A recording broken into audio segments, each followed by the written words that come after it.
साथ साथ इनकी एंटीबायोटिक प्रोडक्शन भी है और हम कमर्शियल प्रोडक्शन के साथ साथ इनकी एंटीबायोटिक प्रोडक्शन भी है, क्योंकि इनसे हम बहुत सारे माइक्रोब्स से हम बहुत सारे एंटीबायोटिक्स भी बनाते हैं। तो आपने देखा होगा जैसे कि फर्स्ट एंटीबायोटिक जो डिस्कवर हुआ, एक फंगस से डिस्कवर हुआ था जिसका नाम था पेनिसिलियम। इसी पेनिसिलियम से एंटीबायोटिक बना था जिसका हमने नाम दिया था फिर पेनिसिलिन। और लॉट ऑफ बहुत सारे एंटीबायोटिक्स फिर इस एंटीबायोटिक प्रोडक्शन हुई थी, जैसे स्ट्रेप्टोसाइक्लिन जैसे एक एंटीबायोटिक है, ये बैक्टीरिया से हमें मिला है। तो बहुत सारे एंटीबायोटिक्स की प्रोडक्शन हुई थी, बहुत सारे एंटीबायोटिक्स की प्रोडक्शन हुई थी। तो डे बाय डे वो यूज डे बाय डे ये जो ये एंटीबायोटिक्स है तो ये हर दिन हर वक्त हम इस्तेमाल करते हैं, चाहे कोई भी एंटीबायोटिक हो। तो इस तरह से एंटीबायोटिक की डिस्कवरी हुई थी और इनका कमर्शियल प्रोडक्शन है। जो भी हम इस्तेमाल करते हैं, चाहे हम अल्कोहल इस्तेमाल करेंगे, विनेगर इस्तेमाल करेंगे, साइट्रिक एसिड इस्तेमाल करेंगे, तो एंटीबायोटिक ये सब चाहे बैक्टीरियल हो वायरल एंटीबायोटिक्स हो हमारे लिए फ्रेंडली हैं। They all are friendly antibiotics, क्योंकि इनसे हमें बहुत सारा फायदा मिलता है, इनसे हमें बहुत सारा फायदा मिलता है इन एंटीबायोटिक्स से। तो इनको हम फ्रेंडली एंटीबायोटिक्स कहेंगे या फ्रेंडली माइक्रोब्स भी कहेंगे। नाउ अब एक जो इससे पहले भी मैंने आपको बताया अलेक्जेंडर फ्लेमिंग के हवाले से हमने बात की थी। तो इसने एक काम की थी बैक्टीरिया पे, इसने काम की थी अलेक्जेंडर फ्लेमिंग ने, और इसी ने फर्स्ट एंटीबायोटिक डिस्कवर किया, यही पेनिसिलिन इसी ने डिस्कवर किया। जो ये पेनिसिलिन डिस्कवर किया अलेक्जेंडर फ्लेमिंग ने, तो ये भी एक एक्सीडेंटल डिस्कवर इसने किया। इसको इसकी जो डिस्कवरी थी, ये भी एक जो इसकी डिस्कवरी थी इस पेनिसिलिन पर, तो ये भी एक एक्सीडेंटल डिस्कवरी हुई थी। क्या हुआ था कि जब ये अपनी लेबोरेटरी में अलेक्जेंडर फ्लेमिंग जब अपने लैब में काम कर रहे थे, तो एक दफा इसने खाना खाया, जिस प्लेट में ये खाना खा रहे थे कुछ बचा कुचा उसी प्लेट में रहा वो खाना, और फिर इसने क्या किया, वो वहीं पर थोड़ा कुछ दिनों के बाद समझो कि अब शॉर्ट में यहाँ पर बता रहा हूँ आपको, कुछ दिनों के बाद वो फिर से आए तो उसने देखा कि उस प्लेट में कुछ प्रॉब्लम थी। और उस प्लेट में क्या हुआ था, जो ये प्लेट था इसमें खाना था, कुछ 5-6 दिन के बाद उसने देखा कि इसमें जो क्लियर चेंज हुआ था, इसमें कुछ प्रॉब्लम हुई थी। इसने देखा कि इसमें बैक्टीरियल प्रोडक्ट कुछ बैक्टीरिया थे वो इनकी डेथ हो चुकी थी। उसने देखा वहां पर ग्रीन कलर कुछ देखा उसने वहां पर, उसने इसी पर भी डिस्कवरी की, इसी ने पर फिर इसने एक तजुर्बा किया, इसी पर इसने वर्क की, और इस तरह से उसने देखा कि ये जो इसमें ग्रीन कलर है ये फंजे है, ये एक फंजे है। तो इसने यहीं से पेनिसिलियम डिस्कवर किया और ग्रीन कलर वहां से मिला इसको इस प्लेट पे। तो इसने वहीं से, मैंने कहा कि केमिकल प्रोडक्शन हुई यहां पर, केमिकल प्रोडक्शन, और इस तरह से इसने देखा कि यहां पर क्या हुआ, और इसने इसी को देखकर इसने कहा कि कुछ ना कुछ तो गड़बड़ है, कुछ ना कुछ तो हुआ है, यहां पर जो बैक्टीरिया किल हो चुके हैं ये किस चीज से हो चुके हैं। तो इसने देखा फंजे की वजह से, लास्ट में इसी चीज पे पहुंचा है कि फंजे की वजह से ये बैक्टीरिया किल हुए। With that he discover Penicillium, जो आजकल आपको पेनिसिलिन एंटीबायोटिक मिल रहा है, तो ये इसने इसी को देखकर डिस्कवर किया अलेक्जेंडर फ्लेमिंग ने। फर्स्ट एंटीबायोटिक इसी ने डिस्कवर किया। तो ये बहुत सारे महासभों में इस्तेमाल किया गया। जब वर्ल्ड वार हुई थी तो वर्ल्ड वार में इसकी बहुत ज्यादा इस्तेमाल किया गया था, इस एंटीबायोटिक को बहुत ज्यादा फिर इस्तेमाल में लाया गया। और पेनिसिलियम की बात की जाए तो ये इसने कहां से, फंजे से इसे निकाला था, और फंजे से निकाला था, और पेनिसिलिन एंटीबायोटिक वहां से ही अलेक्जेंडर फ्लेमिंग ने तैयार किया। सो ऑल माइक्रोब्स, यहां से हम इसी चीज पे पहुंचे, तो all microbes are beneficial for us and we call them friendly microbes. हम इनको कहेंगे friendly microbes. Are you getting me? तो आपको यहां तक समझ आ चुका है, इनकी प्रोडक्शन हमारे डे टू डे लाइफ में भी है माइक्रोब्स की, तो हम इनको कहेंगे फ्रेंडली माइक्रोब्स। तो इससे आगे जब हम जाएंगे तो इससे आगे हमें वैक्सीन को समझना बहुत जरूरी है, वैक्सीनेशन को समझना बहुत जरूरी, जो आपके बुक में है उसको पूरी तरह से हमें समझना होगा। प्रोडक्शन के बाद हमें ये समझना बहुत जरूरी है कि जो वैक्सीनेशन पे हमें जाना होगा। वैक्सीनेशन की जानिब जब हम जाएंगे तो हमें पता चलेगा कि जब वैक्सीनेशन की जाती है तो यहाँ पर क्वेश्चन ये है, आर वायरसेस आल्सो फ्रेंडली? क्या वायरसेस भी हमारे लिए फ्रेंडली है? ऑब्वियसली आंसर यही होगा, नो। क्यों नहीं होंगे वो हमारे फ्रेंडली? क्योंकि उनसे they are not friendly for us. वो हमारे लिए हमें हमारे जिस्म के लिए दोस्त नहीं है, हमारे जिस्म को नुकसान पहुंचाते हैं ये वायरसेस। तो हम यही कहेंगे कि viruses are not friendly. But we can use some weak viruses, हम यहाँ पर इस्तेमाल करते हैं।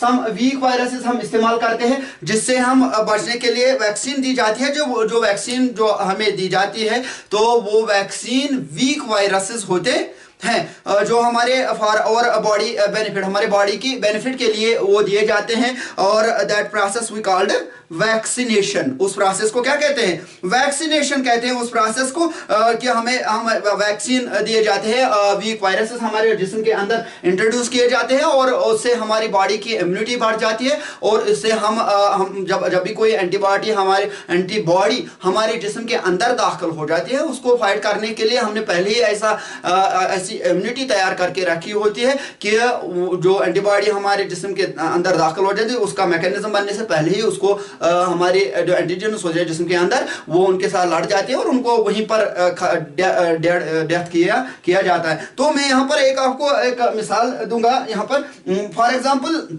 किसी के पास पोलियो वायरस किसी को हो चुका है, या मैं ये लेटेस्ट है अभी आपके पास कोविड वायरस, तो आपको पता है एक लेटेस्ट वायरस आया था। मैं कहूंगा कि एक आदमी है फॉर एग्जांपल, तो उस आदमी को हमने वीक वायरस दिया है। क्या दिया है? वीक वायरस दिया है कोविड-19 का। कोविड-19 का हमने इसे वीक वायरस दिया है। इस आदमी को हमने कोविड-19 का वीक वायरस दिया है। जब इसको वीक वायरस हमने दिया, इस कोविड-19 का वीक वायरस, इसके अंदर हमने इसका वैक्सीन इंट्रोड्यूस किया है। वैक्सीन इस आदमी के अंदर, तो होगा क्या? इसके अंदर क्या होगा? ये एक शील्ड की तरह इसके अंदर काम करेंगे, इसके बॉडी के अंदर काम करेंगे ये कोविड-19 वीक वायरस जो हमें दिया जाता था उन दिनों। तो ये वायरस जो वैक्सीन हमें दिया जाता था वो वीक वायरस होता था कोविड-19 का। और जब फिर हमें ये एक शील्ड की तरह हमें हिफाजत करता है, क्योंकि मैंने पहले आपको कहा कि हमारे अंदर बॉडी के अंदर एक ऐसा इम्यूनिटी पैदा की जाती है कि कहते हैं ना कि मार खाने से पहले आपको मार दिया जाता है। अगर हमें कोई स्ट्रांग, फिर हमारे ऊपर अगर स्ट्रांग वायरस लग जाता, स्ट्रांग कोविड-19 का वायरस लग जाता, तो ये हमें मार देता। लेकिन इससे पहले ही हमने मार खाया, हमने अपनी इम्यूनिटी को बढ़ाया, हमने अपनी इम्यूनिटी को इससे पहले ही कोविड-19 से अपनी इम्यूनिटी को बढ़ाया। तो इस तरह से ये जो वीक वायरस है इसने हमें एक इम्यूनिटी बना के दी है, जो एक शील्ड की काम कर रहा है हमारे बॉडी के ऊपर, एक शील्ड की काम देता है। तो इस तरह से हमें जब अटैक होता है इस स्ट्रांग कोविड-19 से, तो इससे हम बच पाते हैं due to weak COVID vaccine जो हमें दिया जाता है, इंट्रोड्यूस किया जाता है हमारे बॉडी के अंदर। तो इसी से हमारी बॉडी की इम्यूनिटी जो है ये बासलायत इम्यूनिटी बन चुकी। तो इससे हमारे जिस्म में ये सलाहियत आ चुकी कि हम एंटीबॉडी जो है वो एक शील्ड की तरह हमारे जिस्म के ऊपर बन चुकी है और हमारे पास एक स्ट्रांग इम्यूनिटी पैदा हुई हमारे जिस्म के अंदर। तो हम पहले ही रेडी है कि कोई एंटीबॉडी अगर हमारे जिस्म के अंदर दाखिल हो जाएगी तो उसको फाइट करने के लिए हमारे जिस्म ऑलरेडी रेडी होती है, तो वो बीमारी हम पर ज्यादा हावी नहीं हो जाती है। और body immune system will form और body immune system will form और एक्ट एज शील्ड, और एक्ट एज ए शील्ड, एक शील्ड की काम करता है। ये जो शील्ड है, ये शील्ड क्या कर रहा है? It will protect. तो ये वीक वायरस जो है, जो वीक वैक्सीन हमें दिया गया है, वीक वायरस हमारे बॉडी के अंदर दाखिल किया गया है, तो ये क्या करेगा? ये हमें प्रोटेक्ट करेगा स्ट्रांग वायरस से। तो जो ये वैक्सीनेशन की ये जो स्टोरी है वी कॉल इट वैक्सीनेशन, हम इसको कहेंगे। लेकिन ये जो स्टोरी है वैक्सीनेशन की, ये सर एडवर्ड जिनेस ने हमें दी है। सर एडवर्ड जिन्स ने ये बताई हमें, और इसका वायरस इसी ने हमें दिया कि किस कैसे आप ये वैक्सीनेशन जो है, वैक्सीन जो बनाए गए पहले सर एडवर्ड जिन्स ने इस पर काम की, उसने काम की स्मॉल पॉक्स पर।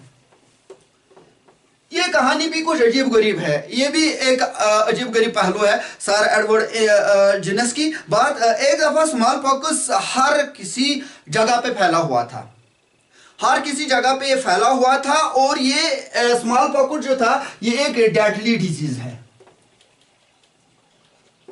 डेडली डिजीज थी, इस पर कंट्रोल ही नहीं हो पा रहा था। हुआ क्या, एशियन कंट्रीज में बहुत सारे जगहों, चाहे इंडिया की बात की जाए या बाकी एशियन कंट्रीज की बात की जाए, तो वहां पर हुआ क्या, एक दफा ये हुआ कि कुछ लोग ऐसे थे जिन पर उन्होंने एक काम की थी, उन्हीं दिनों उन्होंने देखा कि काउपॉक्स भी हुआ था, काउपॉक्स।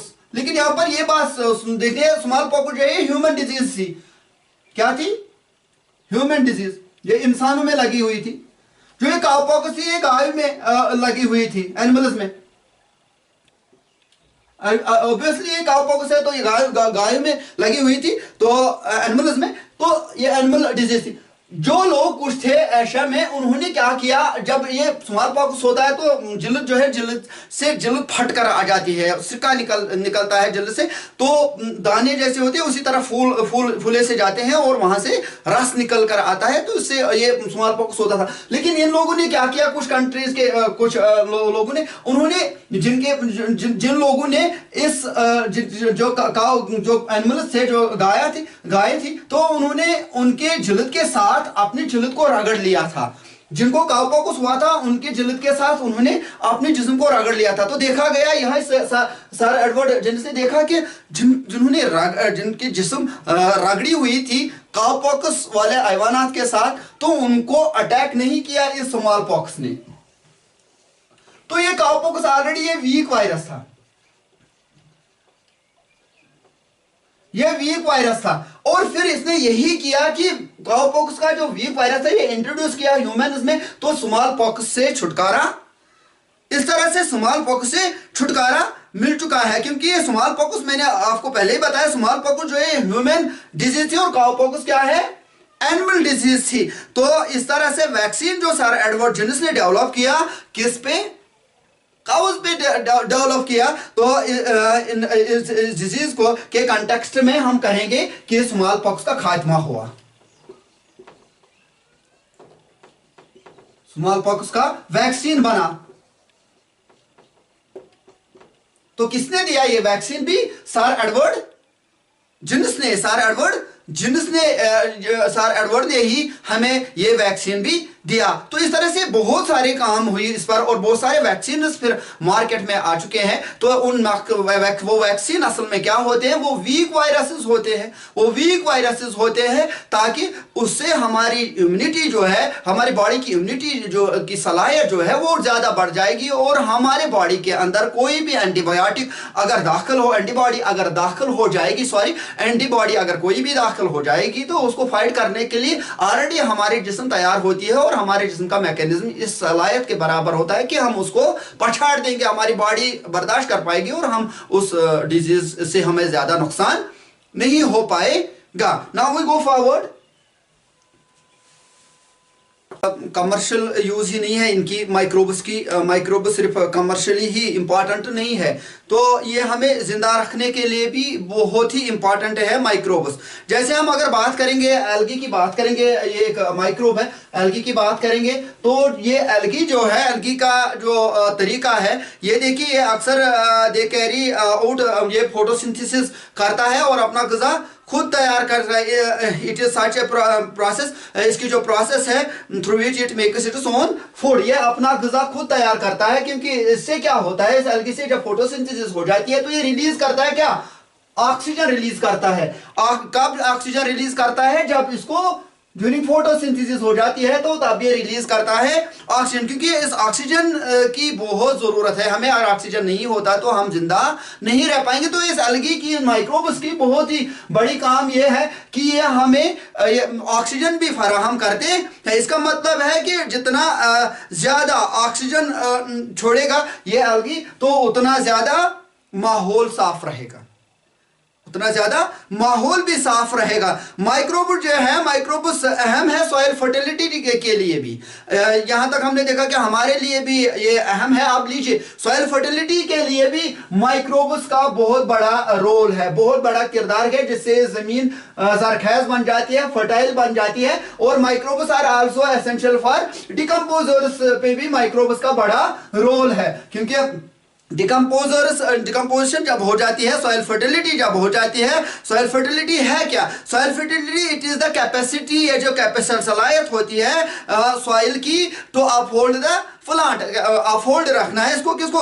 प्लांट को। कंपोजिशन ऑफ सॉइल की अगर बात की जाए, पहले हमें ये पता होना चाहिए कि सॉइल की कंपोजिशन क्या है। सॉइल फर्टिलिटी के साथ साथ हमें सॉइल की कंपोजिशन बतानी है, क्या क्या है सॉइल में, क्या होता है, इसकी कंपोजिशन क्या है, क्या क्या है। इसमें मिनरल्स होते हैं, इसमें वाटर होता है, इसमें नाइट्रेट्स होते हैं, पोटेशियम नाइट्रेट्स होते हैं, एटसेट्रा, और बहुत सारे केमिकल्स इसमें होते हैं इस सॉइल में, जिससे इनकी इसकी कंपोजिशन बन जाती है। और माइक्रो ऑर्गेनिजम्स में जो सॉइल में माइक्रो ऑर्गेनिज्म है, इसमें मिलियंस माइक्रोब्स है सॉइल में। आपने पहले देखा, जो एक्टिविटी हमने पहले की शुरुआत में ही, उसमें हमें कहा गया था कि एक फिस्ट ऑफ सॉइल लाइए और फिर उसको तजुर्बा की उसको पानी में डाले और उसमें देखिए, आपने देखा होगा वहां पर माइक्रोस्कोप पर कि उसमें लॉट ऑफ मिलियंस माइक्रोब्स आपने देखे होंगे, डिफरेंट माइक्रोब्स आपने उसमें देखे होंगे। तो हम कहेंगे कि सॉइल फर्टिलिटी के लिए भी ये बहुत बड़ा रोल करते हैं। कौन? माइक्रोब्स। माइक्रोब्स का बड़ा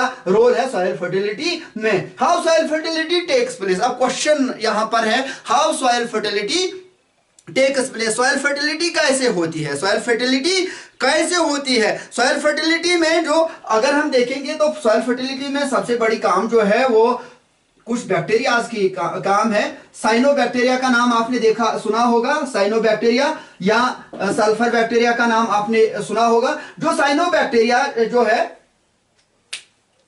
जो साइनोबैक्टीरिया है, ये मेंटेन करता है एटमॉस्फेयर में नाइट्रोजन की जो सप्लाई है, इसको मेंटेन रखता है किसमें? सॉइल में। और इस तरह से इसकी फिक्सेशन हो जाती है साइनोबैक्टीरिया की, किसके साथ?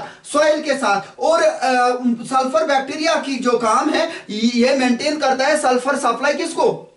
सॉइल को, एटसेट्रा। बहुत सारे बैक्टीरियाज है जो सॉइल को फर्टाइल करते हैं, और इस तरह से सॉइल जो है ये फर्टाइल रह जाती है। अगर सॉइल फर्टाइल नहीं होगी तो सॉइल को क्या होगा? सॉइल बंजर बन जाएगा, तो जमीन में कोई चीज नहीं उगेगी, नथिंग। तो जमीन सारी बंजर बन जाएगी। और यहां पर एक काम हमें याद रखनी है कि हमें यह भी देखना है कि फर्टिलिटी फिर कैसे हो जाती है। इसमें बड़ा रोल है डिकम्पोजर्स की।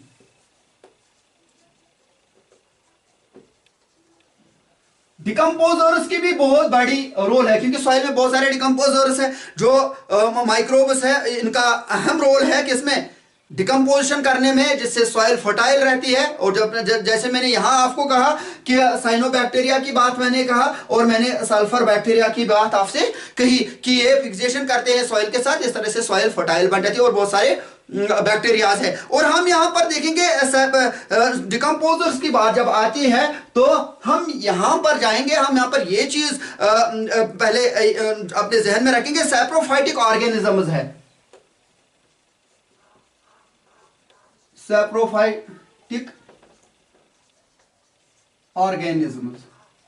जो सैप्रोफाइटिक ऑर्गेनिजम्स है, ये सैप कर लेते हैं, ये चूस लेते हैं जो भी चीज हमें जिसको हमें खत्म करना है, जिसको हमें डिकम्पोज करना है मिट्टी के साथ, उसको वो चूस लेते हैं पहले और ब्रेक डाउन करते हैं उनके ऑर्गेनिक सिस्टम को, और फिर वहां से ही वो डिकम्पोज करते हैं उस चीज को, और फिर वो मिट्टी के साथ मिल जाता है। जो भी चीज उसमें होगी, जो भी इस उसमें होगी ऑर्गेनिक मटेरियल होगा, तो वो सॉइल के साथ मिल जाएगा। और इस तरह से ये सैप्रोफाइटिक ऑर्गेनिज्म, डिकम्पोजर जो है ये सैप्रोफाइटिक ऑर्गेनिजम्स होते हैं। और इनमें कॉमन अगर हम देखेंगे कॉमन तो वो है फंजी।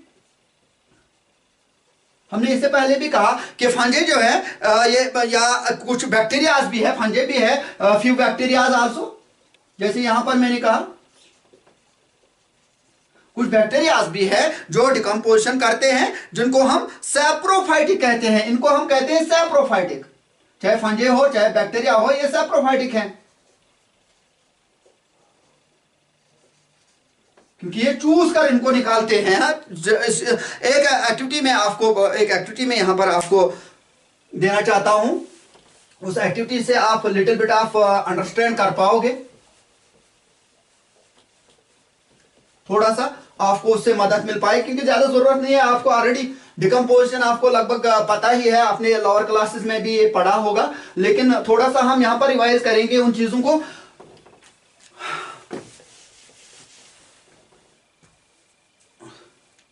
और हम अब एक एक्टिविटी एक ऐसे हम बनाएंगे ए और बी, और यहां पर टू टाइप्स के टब्स दिए जाएंगे। ए टब में आपको क्या करना है, ए टब में आपको ऑर्गेनिक मटेरियल रखनी है, कुछ छिलके विलके जो आपके पास होंगे वो रखने। दूसरे में आपको क्या करना है, इसमें आपको प्लास्टिक की बोतल्स रखने हैं, प्लास्टिक टाइप के थिंग्स, और इसमें ऑर्गेनिक रहेंगे, छिलके विलके। लेकिन कुछ दिनों के बाद जब इनमें आप अगर देखोगे तो after few days when we look decomposition किसमें होगी टेक प्लेस, किसमें जाएगी, यहां पर आसान होगा, डिकम्पोजिशन पहले हो जाएगी किसमें, पार्ट ए में, पार्ट ए में ही यकीनन डिकम्पोजिशन हो जाएगी। तो ये एक्टिविटी इसलिए यहाँ आपके बुक में भी है, ताकि आपको ये समझाने के लिए कि जो ये डिकम्पोजिशन जो है, डिकम्पोजिशन इजीली यहां पर होगी इसमें, और इसमें डिकम्पोजिशन नहीं होगी, इसमें डिकम्पोजिशन नहीं, ये नेचुरल है, ये नेचुरल फिनोमेना है कि अल्लाह ने ऐसे दुनिया को बनाया था कि इसमें नेचुरल डिकम्पोजिशन हो रही थी। लेकिन हमने क्या किया, हमने फिर प्लास्टिक बनाया, और प्लास्टिक से हमें नुकसान ही मिला है, फायदा ज्यादा नहीं मिला है। और डिकम्पोजिशन ऑफ माइक्रोब्स जो हो रही है वो इजीली यहां पर इसमें होगा, पार्ट ए में भी होगा, पार्ट ए में ही होगा। सो हम कहेंगे सैप्रोफाइटिक ऑर्गेनिज्म जो है ये डिकम्पोज करते हैं थिंग्स इन द नेचर। जो ये सैप्रोफाइटिक ऑर्गेनिज्म जो है ये ऑलरेडी नेचर में होते हैं, ऑलरेडी नेचर में होते हैं, और ये डिकम्पोज करते हैं, और ये ऑलरेडी डिकम्पोज करते हैं चीजों को, ऑर्गेनिक चीजों को डिकम्पोज करते हैं। तो यहां पर क्वेश्चन है व्हाट इज एन डिकम्पोजिशन। अब क्वेश्चन है डिकम्पोजिशन है क्या,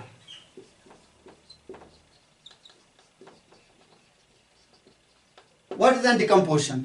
अब क्वेश्चन हमारा ये है डिकम्पोजिशन है क्या, हमारा क्वेश्चन ये है।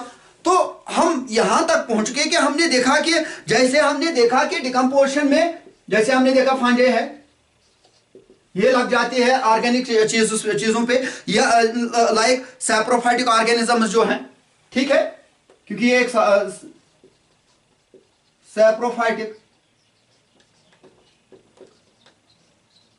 ऑर्गेनिज्म्स जो है ये डिकम्पोज करते हैं उस चीजों को। और जैसे हम बैक्टीरिया की बात करेंगे तो कहते क्या है ये बैक्टीरियाज या ये फंगई, ये क्या करते हैं, ये ब्रेक डाउन करते हैं, ये ब्रेक डाउन करते हैं किस चीज का, ऑफ कॉम्प्लेक्स सब्सटेंसेस का।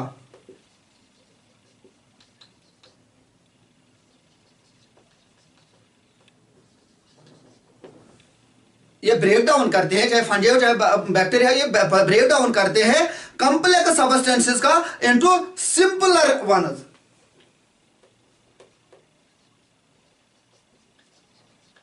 सिंपलर वंस में ये इनको ब्रेक डाउन करते हैं। तो इस प्रोसेस को हम कहते हैं डिकम्पोजिशन। इस प्रोसेस को हम क्या कहते हैं, डिकम्पोजिशन। जब बैक्टीरिया या फंगई ब्रेक डाउन करेंगे कॉम्प्लेक्स सब्सटेंसेस को सिंपल वंस में, तो इनको हम डिकम्पोजिशन कहते हैं। मान लीजिए आपको मैं एक मिसाल यहां पर देना चाहता हूं। मान लीजिए आपके पास चावल है, चावल में क्या होता है, कार्बोहाइड्रेट एक होती है जिसको हम कहते हैं स्टार्च, उसको हम कहते हैं। अगर हम एक बर्तन चावल का फेंक देंगे, बाहर फेंक देंगे, जो बैक्टीरिया चावल में है वो स्टार्च को किसमें कन्वर्ट करेंगे, स्टार्च को किस में कन्वर्ट करेंगे? ग्लूकोज में। ग्लूकोज में कन्वर्ट करेंगे और ग्लूकोज क्या है? ग्लूकोज किसके साथ मिल जाएगा? फिर हमने फेंका इसको बाहर तो वो सॉइल के साथ मिल जाएगा, सॉइल के साथ आसानी के साथ हल होगा। इस तरह हम कहेंगे डिकम्पोजर जो है वो कॉम्प्लेक्स चीजों को थोड़ा थोड़ा थोड़ा थोड़ा करके सिंपल वंस में बदल देते हैं और मिट्टी में मिला देते हैं। हाँ, अगर डिकम्पोजर्स नहीं होते तो एनवायरनमेंट साफ नहीं रह पाता। अगर डिकम्पोजर्स नहीं होते, नेचर ने ऐसा बनाया इस पूरे यूनिवर्स को, इस पूरे दुनिया को, कि अगर ये डिकम्पोजर्स नहीं होते तो माहौल आलूदा ही रह जाता। आप देख रहे हो कि हमारे कुछ एक्टिविटीज की वजह से अब डे बाय डे पोल्यूशन ज्यादा आ रहा है। ड्यू टू इनमें हमने इजाफा किया कुछ चीजों, जैसे प्लास्टिक है, तो क्योंकि इसने हमें नुकसान ही ज्यादा दिया, फायदा कुछ भी नहीं दिया। हमें लग रहा है कि ये हमें फायदा दे रहा है, लेकिन नहीं, इसने ज्यादा हमारे इस एनवायरनमेंट को पोल्यूट ही ज्यादा किया।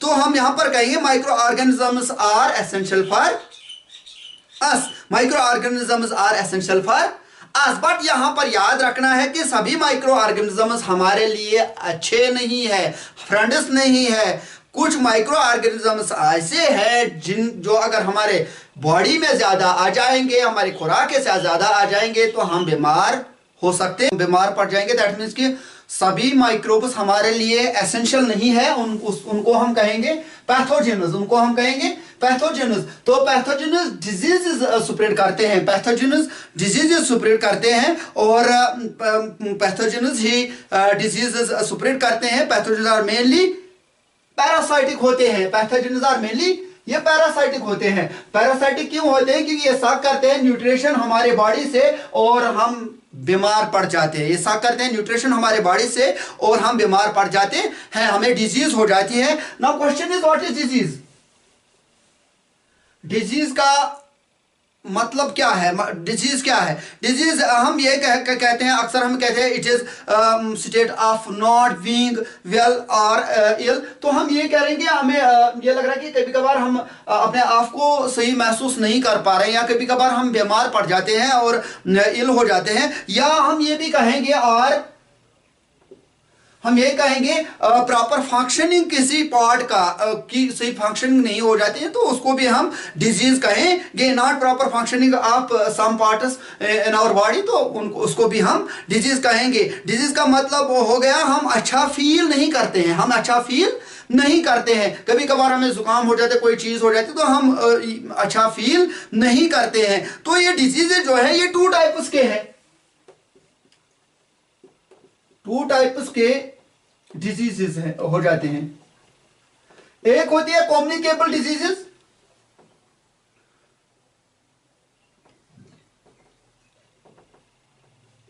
कम्युनिकेबल डिजीज और non communicable disease.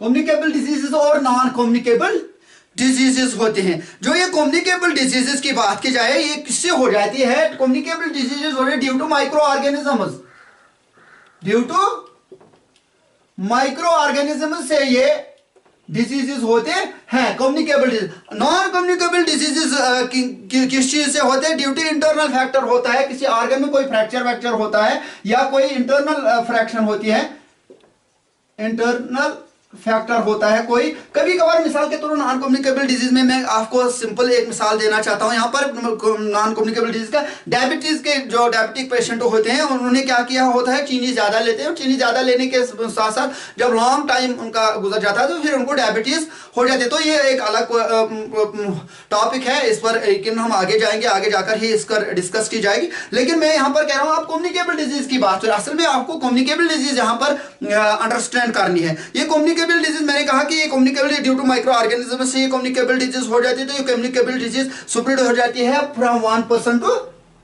Another person, ये स्प्रेड हो जाती है one person to another person, ये कम्युनिकेबल डिजीज।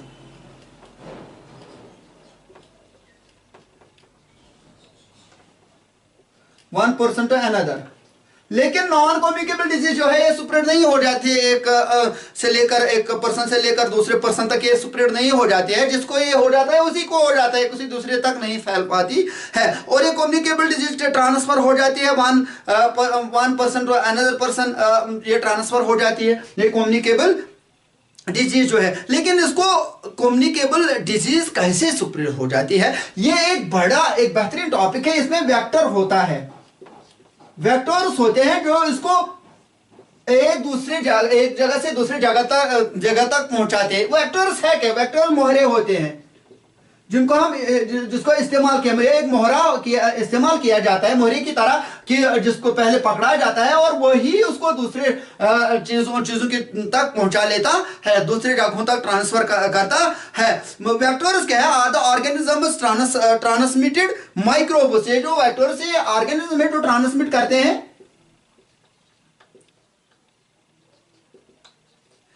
ट्रांसमिटेड माइक्रोब्स होते हैं from one person to another person. For example mosquito है, मिसाल के तौर पर मैं कहूंगा फॉर एग्जांपल मॉस्किटो है, हाउस फ्लाई है, मॉस्किटो हाउस फ्लाई, हम कहेंगे कॉकरोच भी, इसने भी बहुत तबाही मचाई है, कॉकरोच ने भी। तो हम कहेंगे ये ट्रांसफर करते हैं एक जगह से दूसरी जगह तक, क्या, किस चीज को, एक जगह से दूसरी जगह तक ये ट्रांसफर करते हैं इस डिजीज को कम्युनिकेबल डिजीज को।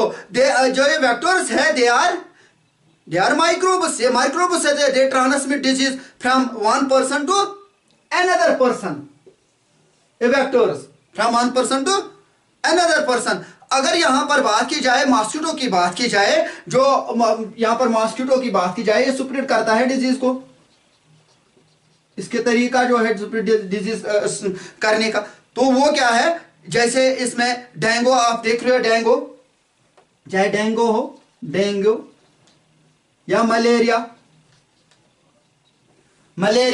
डेंगू चिकनगुनिया या लक्षमानिया, बहुत सारे डिजीजेस हैं जो स्प्रेड हो जाते हैं। तो मैं यहां पर कह रहा हूं कि जो मॉस्किटो है ये एक इसकी वेक्टर की बात की जाए, वेक्टर इसका क्या है, malarial parasite, malarial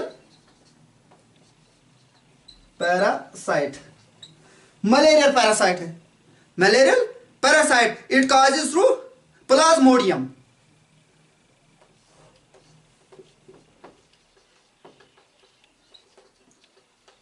causes to plasmodium through हो जाता है। जैसे प्लाज्मोडियम है क्या, पहले प्लाज्मोडियम क्या है, ये प्रोटोजोन है। प्लाज्मोडियम एक प्रोटोजुआ है। ये प्रोटोजुआ कहां पर रहता है, ये प्रोटोजुआ ज्यादातर वाटर पर रहता है। किसमें रहता है, वाटर पर रहता है। जब इसकी ग्रोथ बढ़ जाती है, जब इसका ग्रोथ ज्यादा होता है पानी में, जब इसका ग्रोथ ज्यादा हो जाता है तो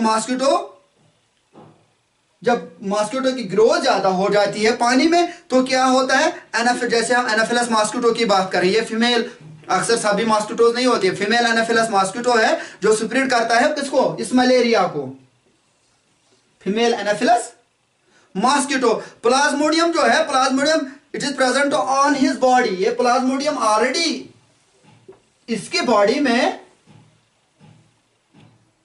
मॉस्किटो के बॉडी में ऑलरेडी ये प्रेजेंट होता है, मॉस्किटो के बॉडी में ऑलरेडी ये प्रेजेंट होता है। प्लाज्मोडियम जो है, 1 मिनट,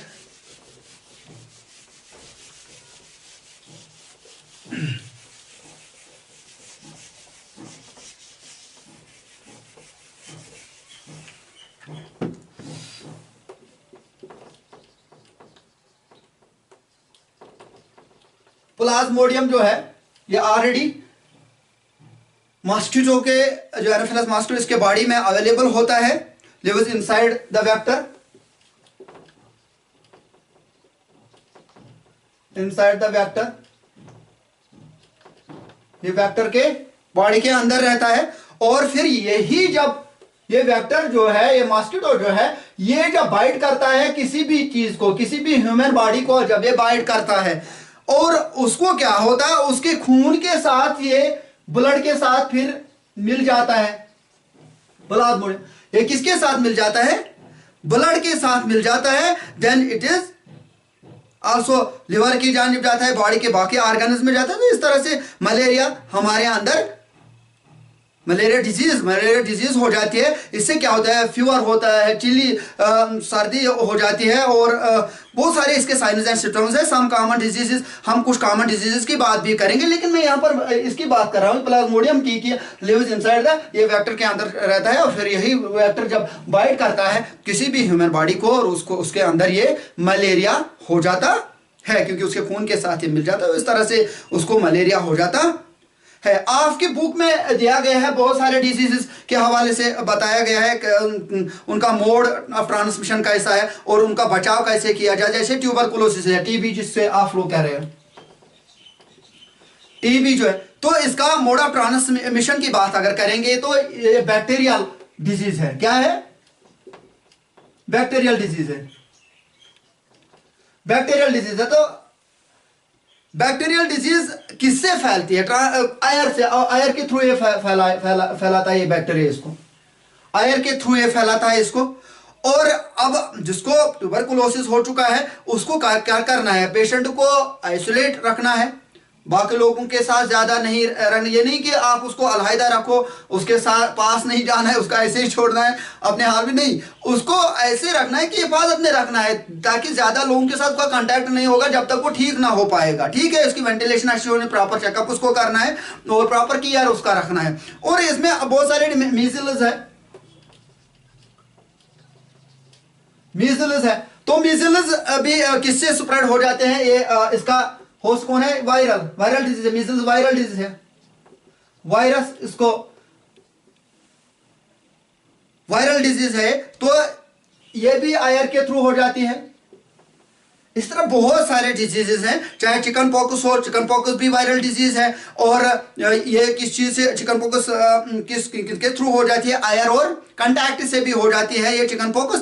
पोलियो है, ये वायरल डिजीज है, ये भी एयर और कांटेक्ट से हो जाती है। और कॉलरा है, ये बैक्टीरियल डिजीज है, या टाइफाइड ये बैक्टीरियल डिजीज है, हेपेटाइटिस भी बैक्टीरियल डिजीज है, या वाटर से गंदा पानी जब हम लेते हैं तो उस गंदे पानी से हो जाता है हेपेटाइटिस भी। इसी तरह मलेरिया आपने देखा ये प्रोटोजोआ से होती है, और मॉस्किटो जब उसकी ब्रीड जब ज़्यादा ग्रो हो जाती है पानी में तो ये वाटर से भी हो जाती है ये ऐसी डिजीजेस। तो हमें मॉस्किटो इसको फैलाता है, तो ये हमें अगर इन चीज़ों का बचाव करना है, अगर अक्सर मॉस्किटो का बचाव हमें करना है, अगर मलेरिया की बचाव हमें करनी है, तो हमें नेट्स इस्तेमाल करने हैं, रेपेलेंट्स कुछ इस्तेमाल करने हैं और इंसेक्टिसाइड्स इस्तेमाल करने हैं, तो इससे हम बच पाएंगे और हम अपने आप को हिफाजत में रख सकते हैं। ये जो डिजीजेस है, डिजीजेस सिर्फ यहाँ तक आपने पढ़ा है, डिजीजेस ह्यूमन्स में होते हैं, डिजीजेस सिर्फ ह्यूमन्स में ही नहीं होता है, डिजीजेस प्लांट्स में भी होती है। ये जो डिजीजेस है, अभी तक आपने पढ़ा कि ह्यूमन्स में डिजीजेस होते हैं, एनिमल्स में डिजीजेस होते हैं, लेकिन हम अब यहाँ पर ये भी पढ़ेंगे कि जो ये डिजीजेस है, ये माइक्रोब्स जो है डिजीज करते हैं किस पे भी, प्लांट्स पे भी। जो ये माइक्रोब्स है प्लांट पे भी डिजीज करते हैं microbes. For example citrus canker, आपने कभी सुना साइट्रस कैंकर का? साइट्रस कैंकर किसी ने कभी सुना? साइट्रस कैंकर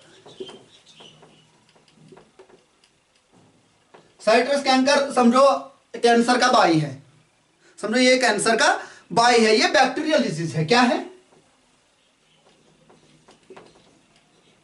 बैक्टीरियल डिजीज है, और ये बैक्टीरिया करता है बीमार इस दरख्त को, और थ्रू किसका सहारा लेकर, आयर थ्रू ट्रांसफर हो जाता है एक प्लांट से लेकर दूसरे प्लांट तक। इससे क्या होता है, थोड़े थोड़े से वो दाग बन जाते हैं, बहुत बड़े बड़े दाग बन जाते हैं, और उससे उनमें एक कैंसर जैसी सूरत हो जाती है, और फिर ये आहिस्ता आहिस्ता मर जाता है, डेथ हो जाती है इस प्लांट की। और एक डिजीज है रस्ट ऑफ व्हीट।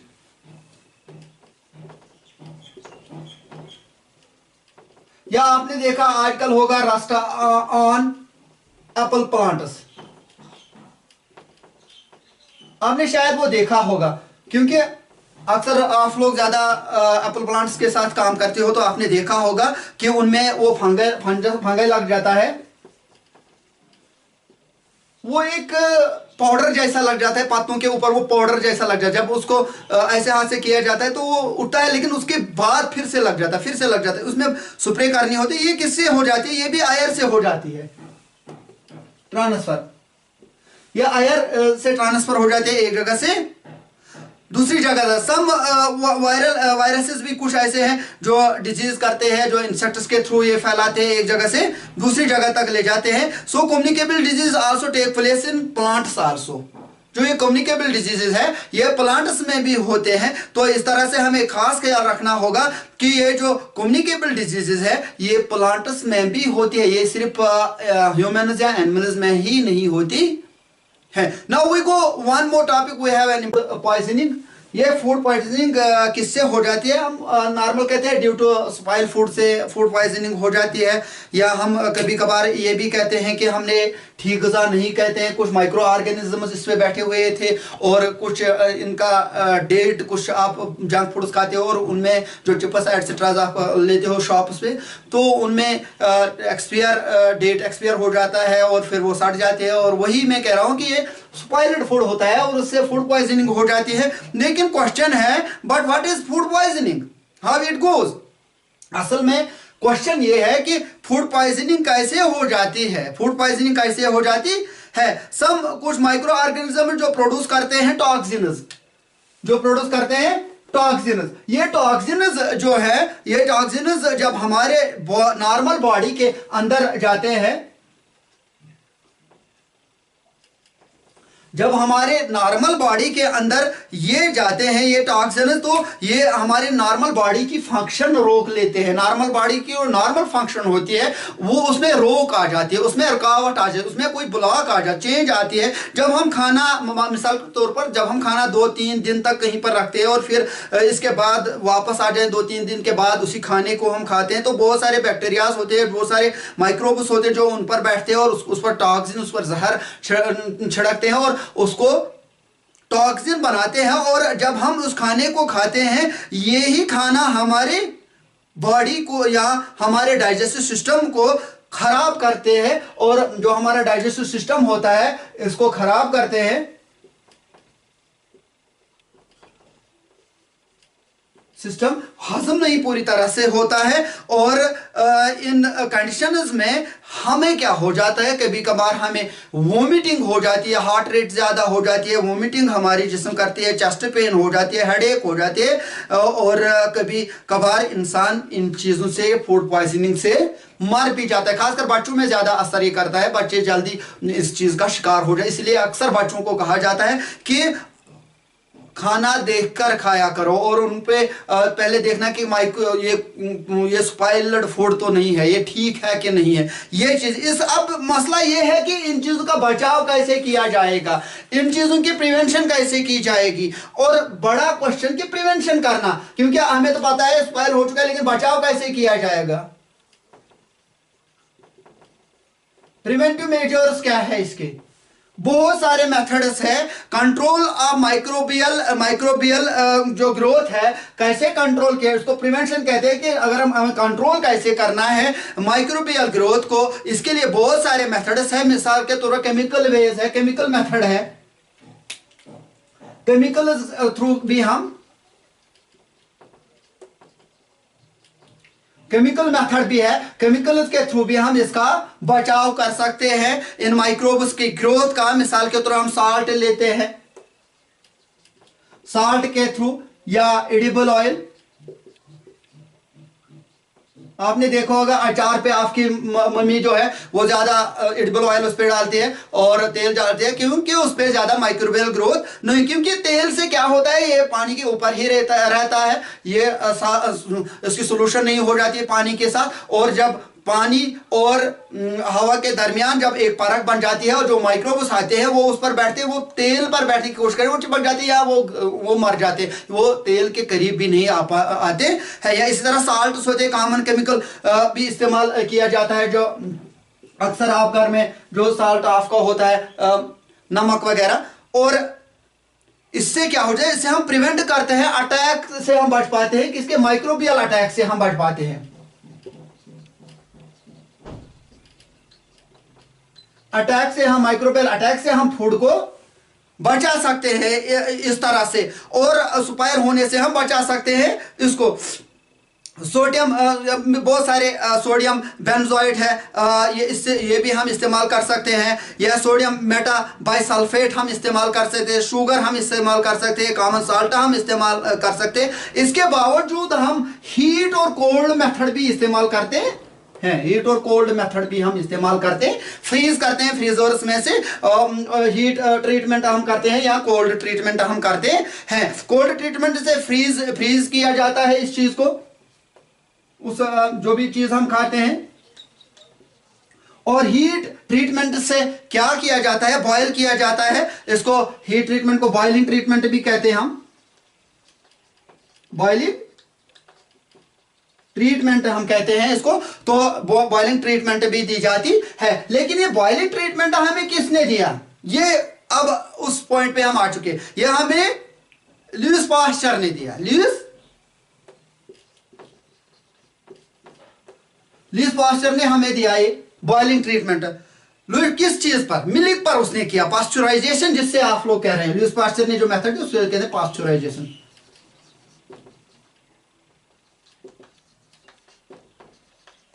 है क्या ये, कैसे ये पास्चराइजेशन किया जाता है, मिल्क को कैसे पास्चराइज किया जाता है, ये पहले हमें देखना है कि मिल्क को कैसे पास्चराइज किया जाता है। पास्चराइज्ड मिल्क जो होती है ये कंज्यूम की जाती है, ये आप कंज्यूम कर सकते हो, ये आप ले सकते हो विदाउट बॉइलिंग भी ले सकते हो, as it is free from harmful microbes. क्योंकि ये पास्चराइज्ड मिल्क जो होता है इसमें हार्मफुल बैक्टीरिया या हार्मफुल माइक्रोब्स नहीं होते हैं। क्या किया जाए, मिल्क को हीट किया जाता है, पहले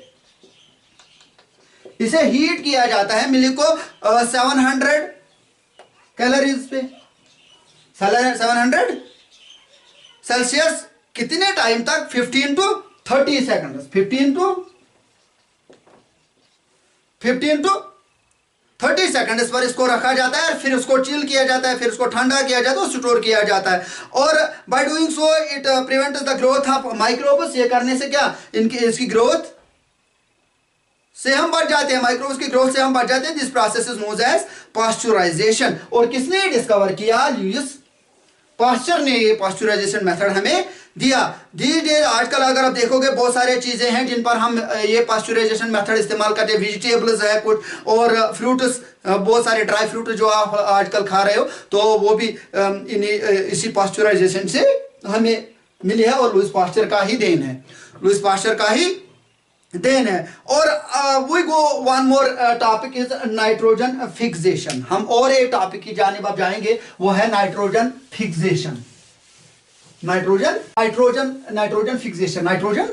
फिक्सेशन। नाइट्रोजन फिक्सेशन है क्या, पहले ये देखना है। It is the process of fixing atmospheric nitrogen, fixing atmospheric nitrogen. हम यही कहेंगे कि फिक्सिंग हो जाती है किस चीज की, नाइट्रोजन की हो जाती है किसके साथ, एटमॉस्फेयर के साथ। तो हम कहेंगे it is the process of fixing atmosphere nitrogen, इसको हम नाइट्रोजन फिक्सेशन कहते हैं। इन अदर वर्ड्स हम कहेंगे कन्वर्ट इनऑर्गेनिक फॉर्म। क्या है, convert inorganic form, convert inorganic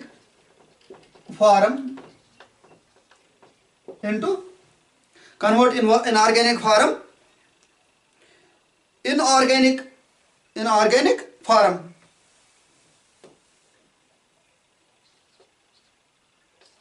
organic form. हम ये भी कहेंगे it is the process of fixing atmospheric nitrogen, और हम ये भी कहें in other words convert in organic form in organic form. और it convert some special bacterias, कुछ स्पेशल बैक्टीरियाज हैं जो इसको कन्वर्ट करते हैं, we call them nitrifying bacterias. Nitrifying bacterias हम उनको कहते हैं, नाइट्रीफाइंग बैक्टीरिया।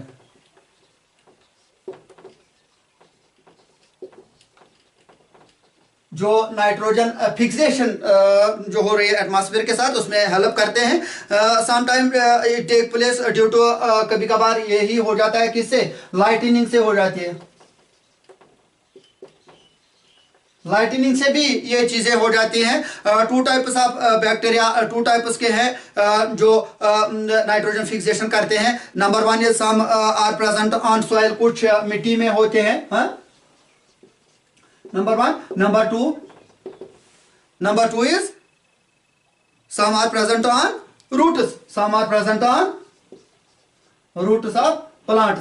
प्लांट के रूट जो होते हैं कुछ बैक्टीरियाज इनमें भी होते हैं। some bacteria are present on roots of plants, like जैसे हम कहेंगे leguminous plants।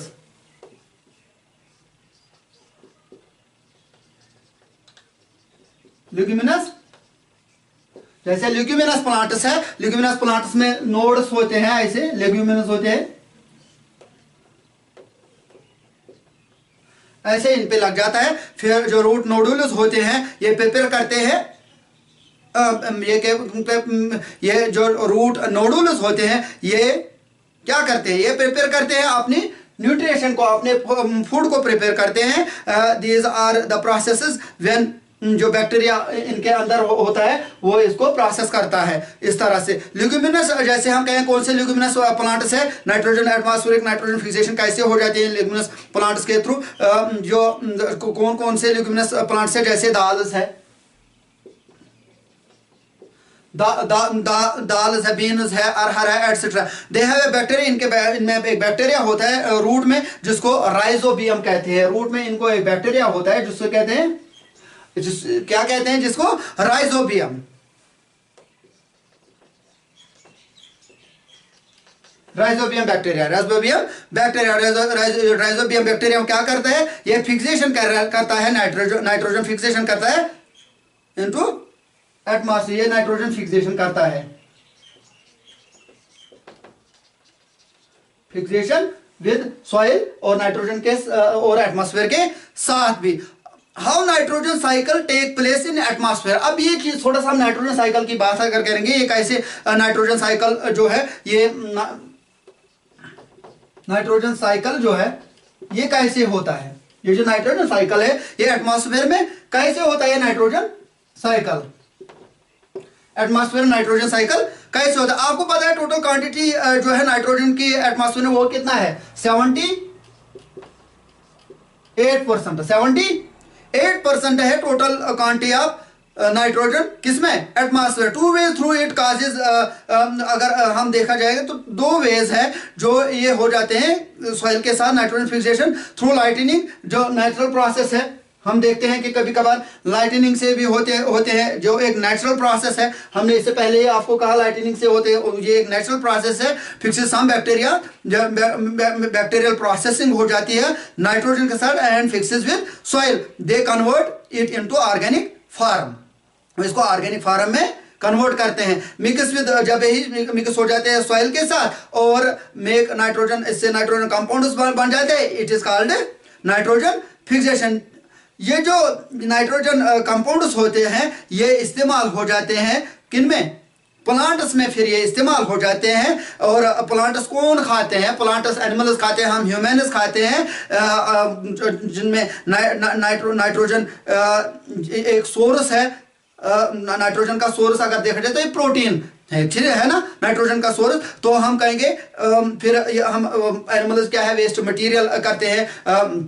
ये वेस्ट मटेरियल जो होता है हर किसी एनिमल प्रेजेंट होता है और फिर मिट्टी के साथ मिल जाता है, mixes with the soil also. कभी कभार जब हम मार भी जाते हैं तो इस मारने के बाद भी कुछ ऐसे चीजें हैं जो हमारे मिट्टी के साथ मिल जाते हैं। इन दिस साइकिल दो प्रोसेसेस हो जाते हैं, दो प्रोसेसेस इस पूरे साइकिल में, नाइट्रोजन साइकिल में दो प्रोसेसेस हो जाते हैं। तो फर्स्ट प्रोसेस है जब यहाँ से जो ये चीजें ले जाती है और नाइट्रोजन इस जो एटमॉस्फेयर का नाइट्रोजन है वो सॉइल की जानिब जाता है। जो एटमॉस्फेयर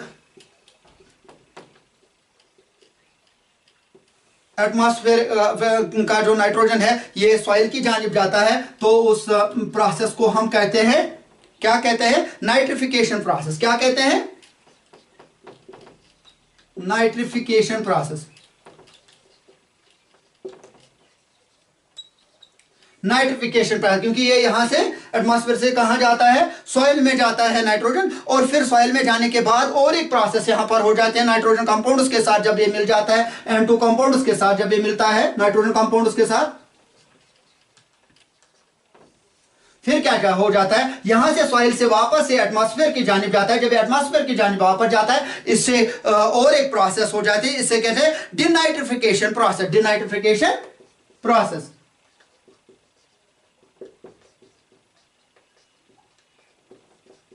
डिनाइट्रिफिकेशन प्रोसेस ये है नाइट्रोजन साइकिल जो एटमॉस्फेयर में हो जाता है। तो हमने यहां पर ये देखा कि नाइट्रोजन साइकिल 78% टोटल नाइट्रोजन है एटमॉस्फेयर में। तो जैसे हमने कहा कि ये जो 78% ये टू टाइप्स इसमें हो जाए, फिकस बाय बैक्टीरियाज, कुछ बैक्टीरियाज हो जाते हैं एक प्रोसेस से,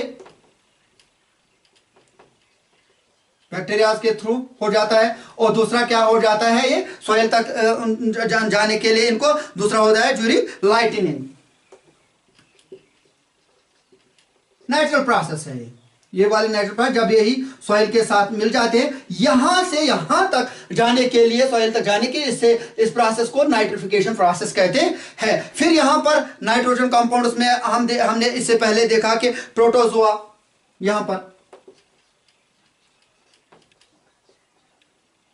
प्रोटोजोआ बैक्टीरिया है। तो हमने ये भी कहा, फिर यही प्रोटोजोआ जब हमने देखा कि हम ये खाते तो प्लांट्स खाते हैं, प्लांट्स हम खाते हैं, खाते कि नहीं? प्लांट्स हम खाते हैं और एनिमल्स ये प्लांट्स खाते हैं, एनिमल्स ये प्लांट्स खाते हैं। और फिर इनसे कुछ वेस्ट निकलता है, एक्सक्रिएट जिसे आप लोग कह रहे हो, एनिमल एक्सक्रिएटा, एनिमल एक्सक्रिएटा। ये एनिमल एक्सक्रिएटा ये एनिमल प्लांट एक दिन तो हर किसको मरना है ना, इनकी जब डेथ हो जाती है ये सब किसके साथ मिल जाती है? ये सब सॉइल के साथ मिल जाते हैं। नाइट्रोजन फिक्सेशन हो जाती है यहां से। फिर यहां से वापस एनवायरनमेंट को बैलेंस करने के लिए, इस एनवायरनमेंट को बैलेंस करने के 78% पूरा बनने के लिए नाइट्रोजन को एटमॉस्फेयर में, इसमें और एक प्रोसेस हो जाती है। ये फिर वापस हो जाए, इससे इस प्रोसेस को इस वापस सॉइल से वापस एनवायरनमेंट में जाने के लिए इस प्रोसेस को डिनाइट्रिफिकेशन प्रोसेस कहते हैं। डिनाइट्रिफिकेशन प्रोसेस कहते हैं। तो it was all about micro organisms, friends and foes. तो होप यही है कि आप लोगों ने अंडरस्टैंड किया होगा।